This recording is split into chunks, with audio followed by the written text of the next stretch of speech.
2 convention halls, and 3 hotels, Phoenix Comicon is in full force. We're going to get an excellent opportunity to talk to some other fans, cosplayers, and attendees and see what makes this convention just so amazing.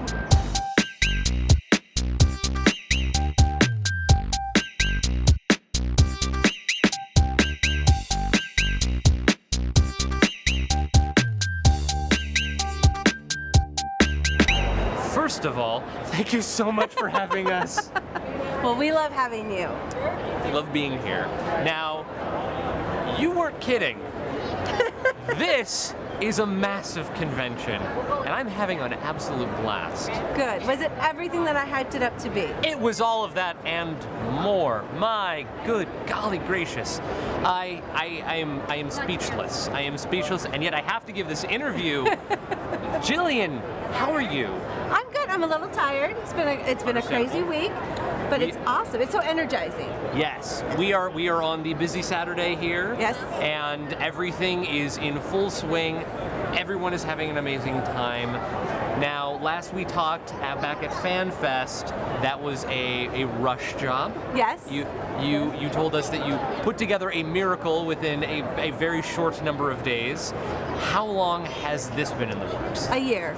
Now, one of the things that I am most impressed with is the size of this convention center. The last time we were at FanFest, it was a smaller venue, and this is the biggest convention center I have ever seen. Yeah. Now, how is this comparing to the other Comic-Cons that people might see elsewhere in the U.S.? One of the biggest things is because Arizona is a convention state, because it's sunny all the time, and that's where you want to send your workers. Yeah. This was built for conventions. Maybe not a Comic-Con, but for conventions. So it's super modular. We can get different spaces whenever we need, and there's tons of space. We can fit about 120,000 people in here. We only have 80,000 this weekend. Oh, just only. Just only. But we have room for growth. Yeah. And they work with us, and they're used to doing these conventions. So security's great because they're really into what they're doing, and they know all the ins about how this works, and the convention center is supportive, and it's easy to work with. Yeah, and right now the convention is taking up the 2 main convention halls, and then we've got events at 3 surrounding hotels, and everything seems to be going smoothly. Relatively. How did you do that? You were a miracle worker every time. Well, it takes about 2,000 volunteers. Well, that helps. 6 paid staff. Yeah. And an entire year of work to make it happen. But it really comes from the heart. Every one of those volunteers loves this show so much that they give up their spare time. So because of that love, they want it to be the best. And it so shows. It makes it that way. And it shows. This is a convention with so much heart. And you'd think that something on this massive scale would possibly lose that at some point, but it hasn't. You amazing. I'm gonna hug you again. Thank you so much.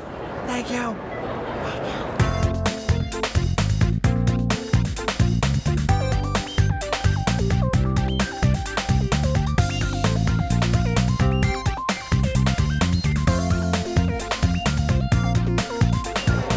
Here with Courtney Lee and Kelly, some delightful Twi'lek cosplayers, and we wanted to take a quick minute to talk to you about your costumes, how are you enjoying the con, and what your biggest hurdles were getting over through this whole cosplay thing that you do.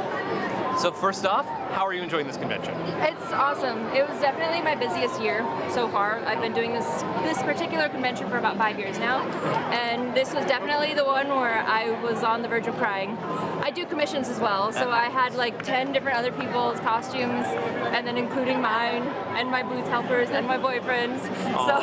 Do you have anybody wearing costumes that you worked on here at this convention this year? I actually do. I just passed one that ordered off my website, and I kind of went up to him and freaked him out a little bit. That has to be a little fun, just kind of walking through a convention hall and just seeing like, oh, I did that. I recognize that. Nice. Yeah, and then my boyfriend's wearing my costume.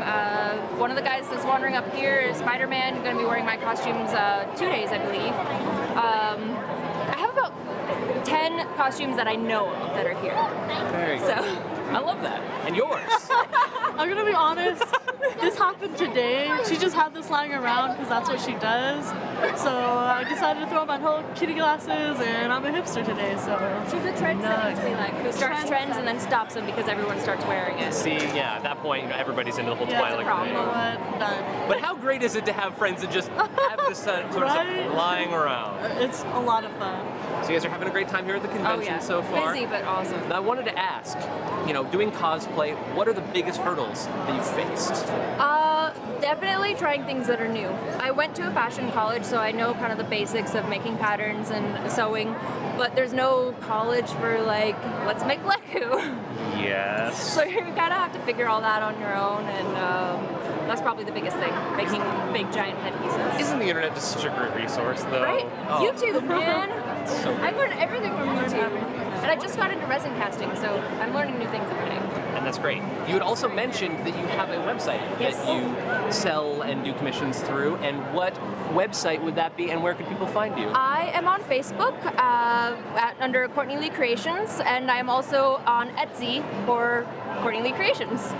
So yeah, I do my business through email, through shops, and Facebook, and whatever people want to contact me through. Wonderful. Well, thank you so much for taking the time to speak with us. And I've just had a great time talking to you. Wait, no.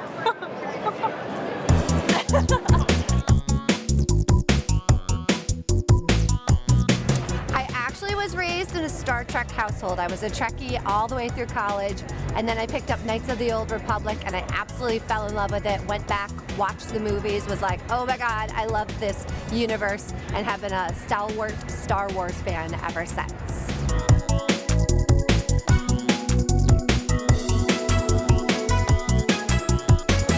We're here with Brian and Chewbacca. Now, you guys have done some amazing work. This is a great team cosplay effort. Thank you. Now, what went into making these costumes? This one all basically just sewn from scratch. The leather work was all hand done. The Chewbacca costume is actually a conversion of the Ruby's costume that we took two Ruby's costumes together and layered the hair onto it. The bandolier thing is completely made from scratch. And this is a gorgeous bandolier too. Like, this all looks like original leather work? Yes. I love it. You wear it well, Chewie. And the mask, nobody asked your opinion, Chewie. That's all right. Say, it's a strong you can contribute to the conversation. The mask we took in and sewed it into a plastic underskull and opened up the jaw with acrylic teeth. Oh, I didn't even notice. Yeah. Oh, that's gorgeous. Smile for the camera, Chewie. Say hi, too. You're watching Fandom Workshop. Stay tuned.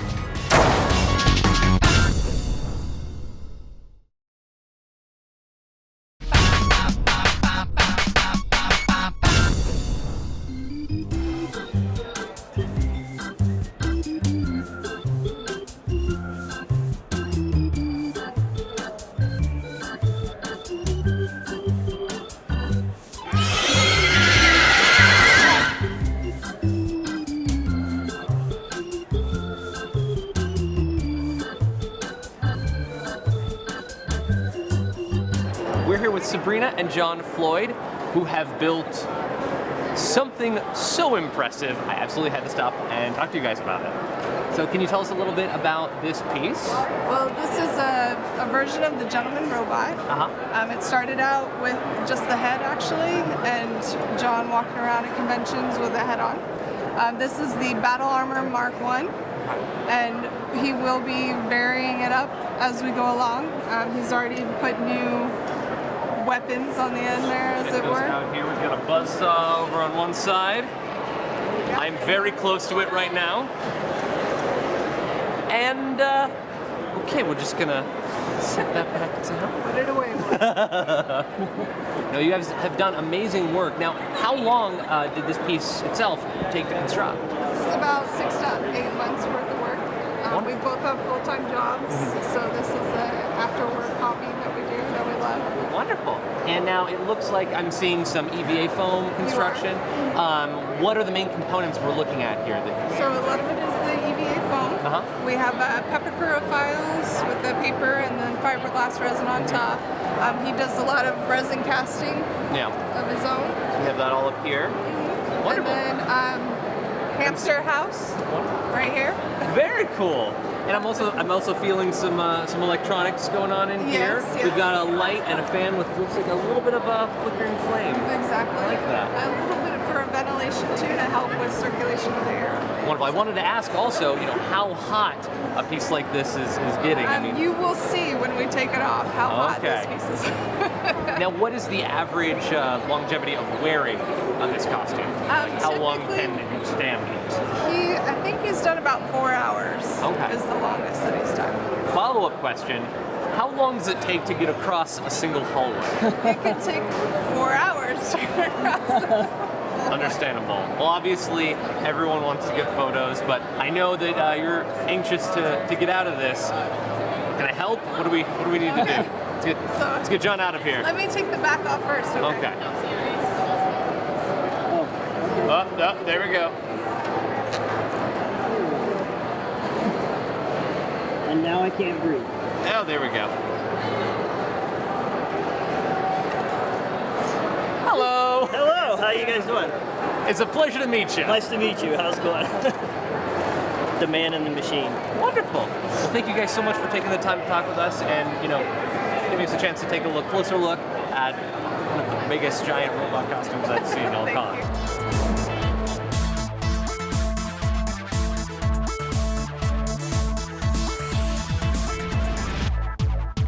We are here with Ivan Eriksson, who is running probably one of the most amazing things I've seen at a convention in a long time, Artemis. Tell us more. Artemis is a Starship bridge simulator. We happen to be running a battle scenario because it's very chaotic and immersive. A little bit more fun. Exactly. It is a Starship bridge simulator. So what we're doing is we are simulating, basically Star Trek. We're not Star Trek. No. We have no affiliation with Paramount, but people can sign up for the Terran Stellar Navy. Yes. So we have a captain. The captain is the brains of the ship, and he can't do anything at all to affect the game. Okay. He has no controls. He has no buttons. He has nothing he can push that allows him to do anything in the game. Much like a real captain would. Sure. They would be responsible for telling the other people that have those responsibilities what to do. He's going to delegate to his crew. Yeah, and what are the different crew positions that we have in Artemis? Yes, we have 5 supporting officers. We have our helmsman. Okay. The helmsman is the only person in the game that can move the ship in space. Okay. So if you want to go somewhere, you need to tell the helmsman, head to 217 and, engage type stuff. Punch it, whatever. Yeah. Okay. Or if the captain says, I want to go to Starbase 2. Well, where is Starbase 2? Please to be telling me where that location is. The helm will see a big black screen and he doesn't know where to go. Yeah. So you got to remember the thing about Artemis is it's about communication. Every game has a core mechanic. And this one is communication. This game is really about communication, which I find very amusing because most gamers don't like to communicate. Now, start to finish, Artemis is, I believe I heard it's a 55-minute voyage that you're currently running? We're running, it's actually 50, because we have 5 minutes to load them in and 5 minutes to load them out, so that we have a nice switch over. That is absolutely fantastic. Thank you so much for taking the time to talk with us, and we can't wait to see more. Excellent, excellent.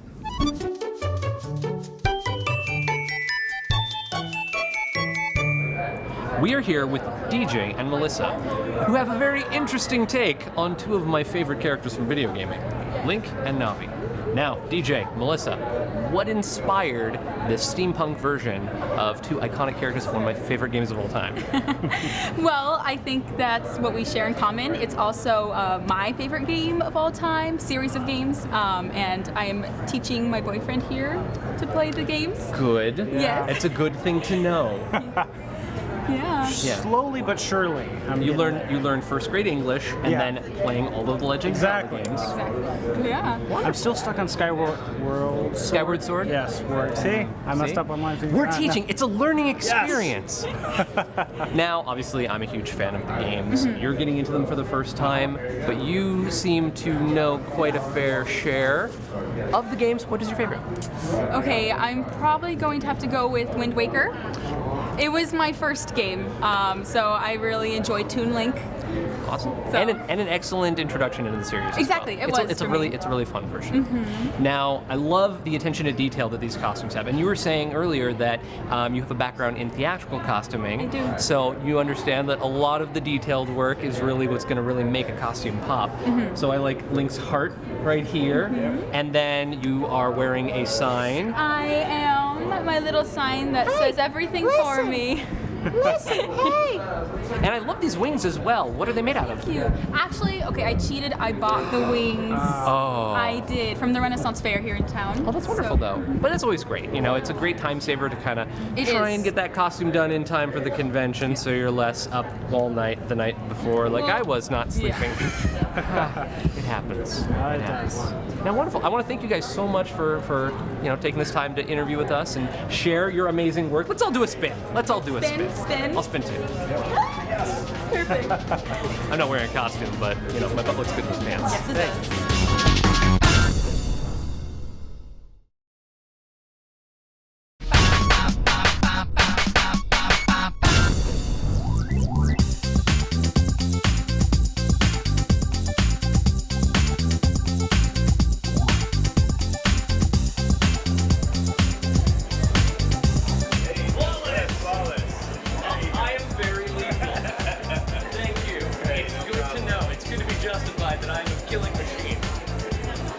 We're here with Courtney, who has brought the Terminator Genesis experience here to Phoenix Comicon. Thank you for joining us. Thanks. Now, you guys have been touring around with the T-1000 simulator, a couple different locations. Where have you guys been? We've been in Vegas. We're there for the Mayweather fight, which was an awesome event. Cool. Everyone loved it there. And we were in San Francisco last weekend, did a street festival there, and then we've been in a few movie theaters. Wonderful. And how's the fan response been so far? Everyone loves it. Yeah. I feel like everyone just kind of grew up loving Terminator movies, so to get a chance to get in the booth and become the T-1000, they all love it. And so that's what the simulator here is becoming the T-1000 and doing a little bit of a blade arm target practice. Yeah, so the threat has evolved. You get to go in there, takes over, become the T-1000, and you get to show off your skills. How do you enjoy it? I love it, but I'm also super competitive, so I've had to come up with this spider monkey move where I really get down and dirty in there and try to go for the perfect 20, which no one has got yet, but So the highest score is the perfect 20? yes. I might have to see if I can hit that. Maybe. Oh wow. Oh. That's the blender move? The blender technique? Dang. No, got me.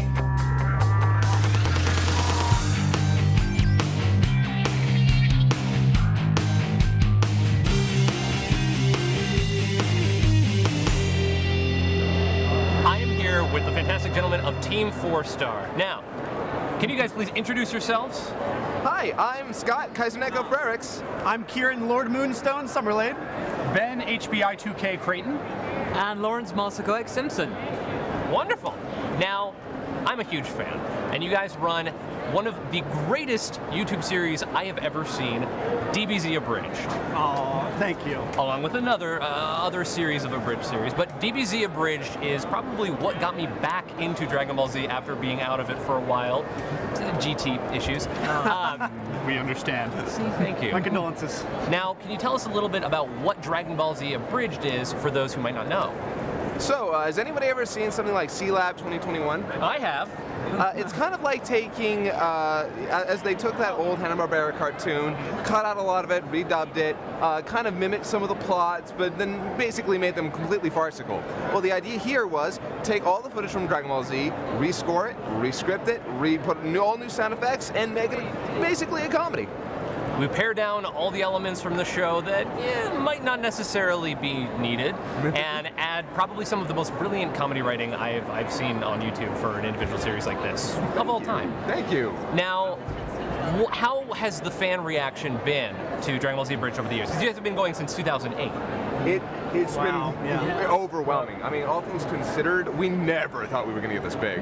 No, it's just been absolutely intense. We went into this just thinking that this would be a nice little fun project because we admired each other's work and we just wanted to work together. This was a collaborative little thing on the side as well as doing our own series, but then the fan interest just absolutely exploded and we had no idea that this would happen. Well, thank you guys so much for taking the time to speak with us, and I hope everyone else checks out more of Team 4 Star's work at team4star.com. Yep. And online on YouTube at youtube.com/Team4Star, probably. Right.